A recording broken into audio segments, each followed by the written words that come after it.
Assalamualaikum warahmatullahi wabarakatuh. Baiklah, bertemu lagi bersama saya di sini Rizky Maulana. Di sini kita akan membahas tentang mata kuliah kecerdasan buatan yang dimana kita akan membahas beberapa algoritma, yaitu yang pertama algoritma brute force, yang kedua algoritma depth force, yang ketiga algoritma iterative deepening depth force, yang keempat itu bidirectional, yang kelima ada branch and bond. Baiklah teman-teman, untuk tidak memperpanjang waktu lagi, langsung saja kita membahas algoritma ini satu persatu.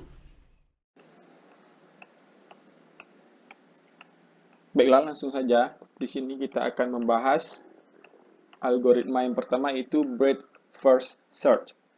Yang dimana dalam algoritma BFS ini, simpul anak yang telah dikunjungi disimpan dalam satu antrian. Kemudian, antrian ini digunakan untuk mengacu simpul-simpul yang bertetangga.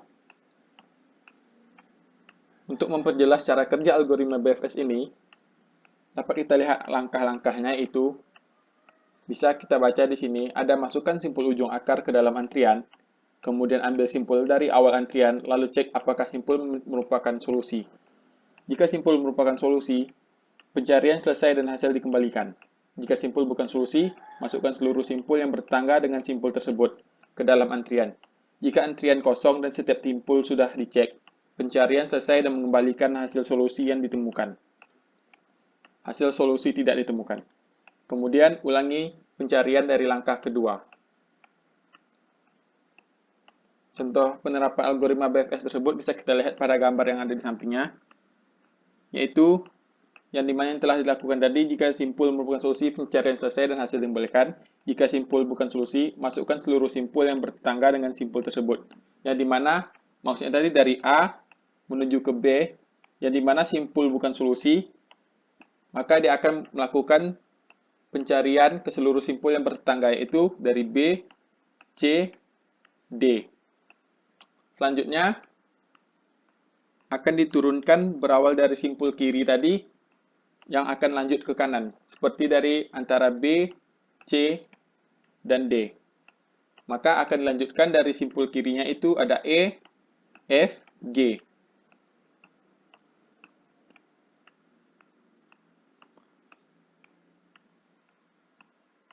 Nah, selanjutnya untuk yang kedua itu adalah depth first search, yang dimana adalah salah satu algoritma penelusuran struktur graf atau pohon berdasarkan kedalamannya. Contohnya seperti pada gambar di samping, bisa kita lihat simpul ini ditelusuri dari root kemudian ke salah satu simpul anaknya. Misalnya prioritas penelusuran berdasarkan anak pertama, simpul sebelah kiri. Maka penelusuran dilakukan terus-menerus melalui simpul anak pertama dari simpul anak pertama level sebelumnya hingga mencapai level terdalam. Bisa kita lihat di sini, untuk the first search ini, yang dari simpul sebelah kiri dari A kemudian ke B, akan dilanjutkan ke bawahnya, yaitu ke E dan ke H. Berbeda dengan algoritma yang pertama tadi, yang dari A ke B, kemudian lanjut ke kanannya, itu C dan D. Untuk the first search ini, melakukan level terdalamnya, itu dari A, B, E, dan H. Selanjutnya, untuk iterative deepening depth first, yaitu algoritma ini akan menghitung dengan menggunakan semua limit atau batasan secara terurut. Apabila pada limit dengan angka rendah jawaban sudah ditemukan, maka tidak perlu lagi melakukan perhitungan menggunakan limit berikutnya. Diasumsikan ada 5 titik yang harus dilalui semuanya, yaitu A, B, C, D, E. Semua titik ini tidak terhubung secara langsung dengan titik-titik lainnya, melainkan hanya melalui jalur tertentu saja. Setiap jalur juga memiliki biaya sendiri-sendiri. Maka tentukan jalur yang harus diambil untuk mengelilingi semua titik yang ada diasumsikan. Bisa kita lihat di gambar ini, ada gambaran dari A ke B itu nilainya 10, dan B ke C itunya nilai 20, dan seterusnya. Bisa kita lihat di sini dengan jelas gambarnya. Maka Dari yang telah disimpulkan tadi, apabila pada limit dengan angka rendah jawaban sudah ditemukan, maka tidak perlu lagi melakukan perhitungan menggunakan limit berikutnya. Di sini, maka didapatkan hasilnya adalah sebagai berikut. Dari E ke D, C, B, dan A.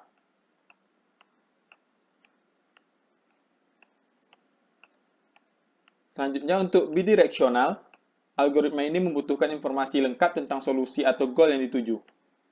Kesulitan dari algoritma ini bila terjadi banyak kemungkinan di mana cabangnya banyak sehingga proses pencarian jadi lebih lambat. Kita lihat contohnya seperti pada gambar tersebut. Antara start dan goal-nya memiliki bentuk yang sama. Nah, selanjutnya yang kelima itu algoritma B dan B, yaitu branch dan bond.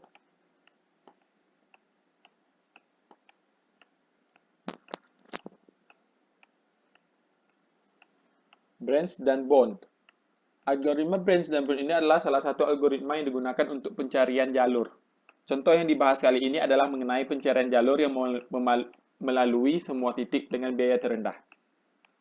Algoritma ini memiliki dua prinsip, yaitu bisa dibaca, teman-teman semuanya, algoritma ini akan melakukan perhitungan secara rekursif. Yang kedua, jika branching ditetapkan secara sendirian, maka hasilnya akan mencari setiap kemungkinan yang ada. Bisa kita lihat contohnya, diasumsikan ada 5 titik yang harus dilalui semuanya, yaitu A, B, C, D, E. Semua titik tidak terhubung secara langsung dengan titik-titik lainnya, melainkan hanya melalui jalur tertentu saja. Setiap jalur juga memiliki biaya sendiri-sendiri, maka tentukan jalur yang harus diambil untuk mengelilingi semua titik yang ada. Diasumsikan data jalur yang tersedia adalah sebagai berikut. Ini kita lihat sama seperti gambar yang algoritma sebelumnya tadi, namun karena berbeda pengertiannya, bisa kita lihat di sini hasilnya adalah dari D menuju ke B, B ke A, kemudian ke E, kemudian diakhiri dengan C. Baiklah teman-teman, mungkin segitu hasil video saya pada hari ini. Lebih dan kurang saya mohon maaf. Saya akhiri. Assalamualaikum warahmatullahi wabarakatuh.